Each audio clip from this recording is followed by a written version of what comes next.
Hello, YouTubers. Hey, it's your girl, Resident Atheist. Alright, yeah, I'm on another route to San Antonio. But anywho, let's talk about it. Let's talk about it. I got a couple of things on my chest I want to talk about. Let me see.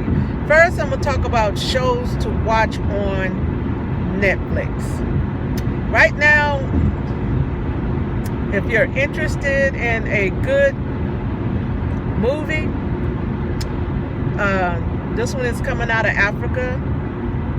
And I'm really loving this one so far. I just started watching it a couple of days ago. I haven't quite finished it. Queen Sona. Excellent. Excellent. If you're into like black revolutionary movies, spy movies, this one may pique your interest. I really love the writing in this one. So if you're interested in any great black revolutionary movies right now, I think Queen Sona is the shit right now. Next show, it's not a movie, I'm sorry. It's Queen Sona. It's got, I believe, 6 episodes. So yes, I'm sorry. Check it out. Bump that one. Let me see. What I really love is, what is it called? Alternative Carbon. Excellent.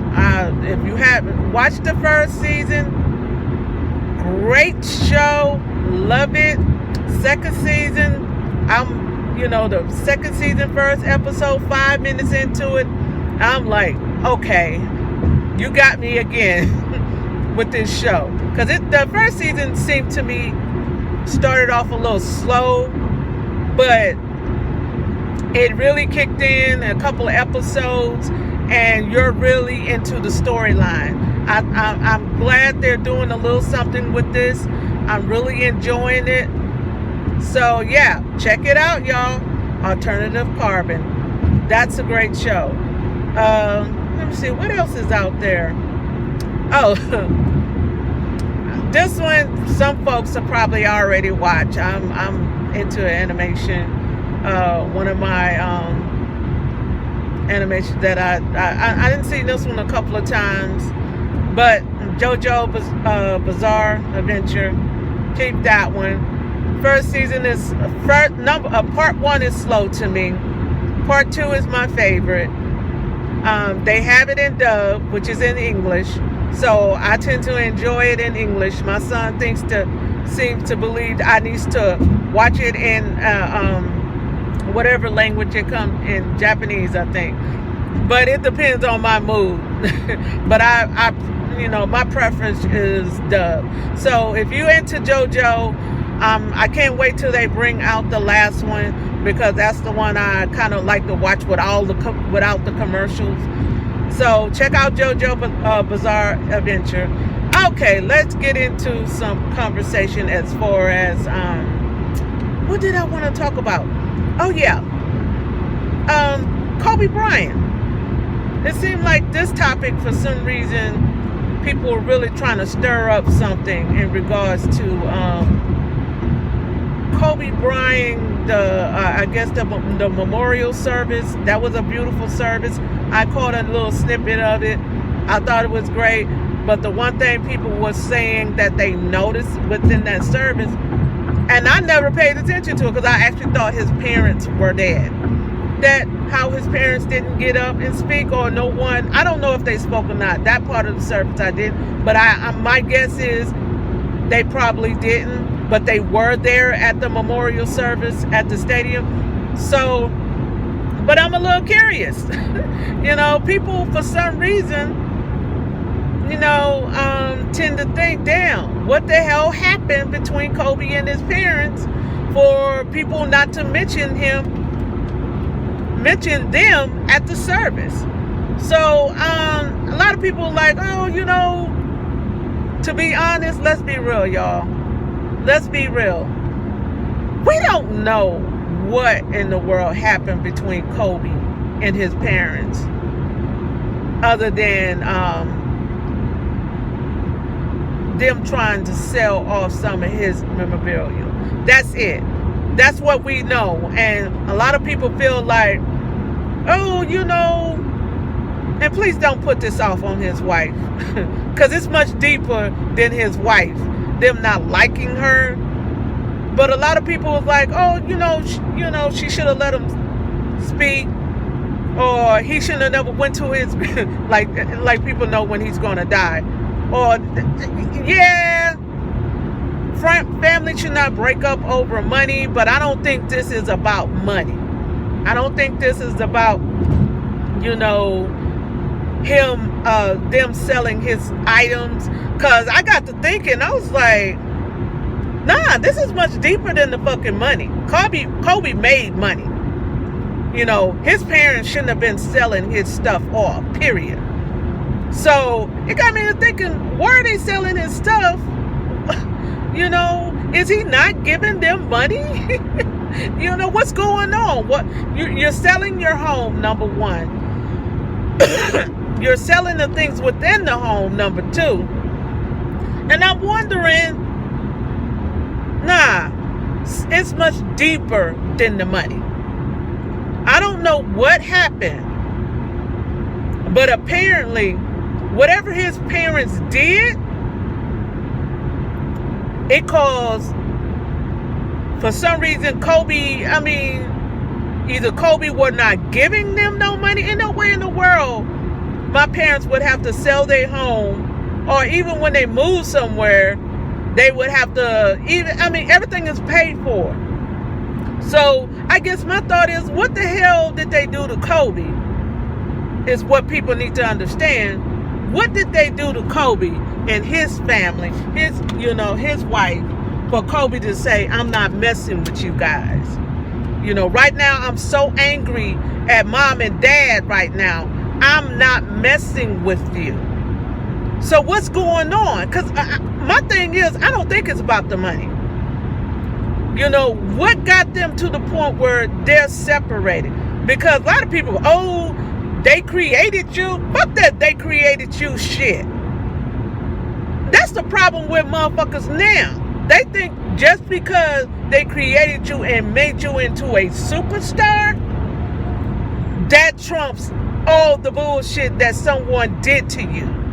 So my thing is, what did Kobe parents do to him to make him like, nah, I'm not fucking with you niggas right now. I'm not doing it. Because there's no way. Because I had crappy parents. I'm just going to let's be real. Just because someone give birth to you or created you, don't give them the obligation to come and control your life. That kid probably worked hard from a child up until he became a NBA player and had to learn a lot of stuff. And I think, even behind the scene, he probably had to emancipate himself from them because of some crazy stuff. So we don't really know what happened to the extent of Kobe Bryant and his parents. And I don't care if he did, so what? He didn't have nothing to do with him, because it had to be a reason, and it certainly wasn't about the money. But the truth will come out later, what really happened between him and his parents. We don't know. Just, it's on his parents, because Kobe is dead. Whatever issues they didn't resolve with Kobe, it's on them. They got to deal with that burden. They got to deal with the fact they didn't rectify the shit before he passed. If you're not rectifying stuff before, you couldn't let it go, or whatever happened between you and your son, that's on you, because Kobe is going and not coming back. And shit can't be rectified. It's a done deal now. It's a done deal. And how your relationship with your children, your grandchildren, you got to deal with the wife now, because the wife owns everything. The wife is in control of everything because that was her husband and that was her child who passed away. But anyway, enough of that. I'm not sympathetic with Kobe parents because that's just me. I'm not, because I think it's much deeper than that. I don't give a damn about who created who. I don't care about that. But a lot of people seem to think that shouldn't matter, because if Kobe started changing his mindset by the time he started raising his girls and started being a father, you have to wonder what the heck did his parents do to him to make him be standoffish towards them. And that's what a lot of people need to look at. All right, now back on, I'm gonna bump that story. Want to talk about something else right quick. Let me see. Oh, let me get into the whole election thing. I mean, I don't know, right now, your Super Tuesday is coming up in Texas. We're going to see how that's going to work for Mike Bloomberg. We're going to see how that's going to work for Joe Biden. We're going to see how that's going to work for Sanders. So I can't even think who else is in the race. I know Pete dropped out. Some chick named Amy, she dropped out. I don't know who the hell she is. Oh, Elizabeth Warren. How can I forget the $5 Indian? But anyway, ooh, I'm wrong for that, right? Shade. Shout out to my atheistic folks. Shout out to y'all. Especially my black atheists. Black power. Black liberation. White folks, don't get in your feelings about that. Because black empowerment and black improvement definitely should be something black folks should be advocating. Ain't nothing wrong with white power. I don't knock it. Personally, I don't. I understand you guys trying to preserve your way of life on this planet. I get it. So, but then at the end of the day, let me get back to real shit. If y'all out there, I'm gonna talk about the homeless people right quick, because that's where I'm at. I have an open heart for homeless people and children. That's my weakness. I don't care what color you are. I'm just, I have a weakness for because I come up poor, and I understand. It breaks my heart to see people who are homeless and dealing with mental illness. So, if you see someone out there needs some help, give them some change and keep it pushing. I'm not talking about them panhandlers. You know which one needs some help.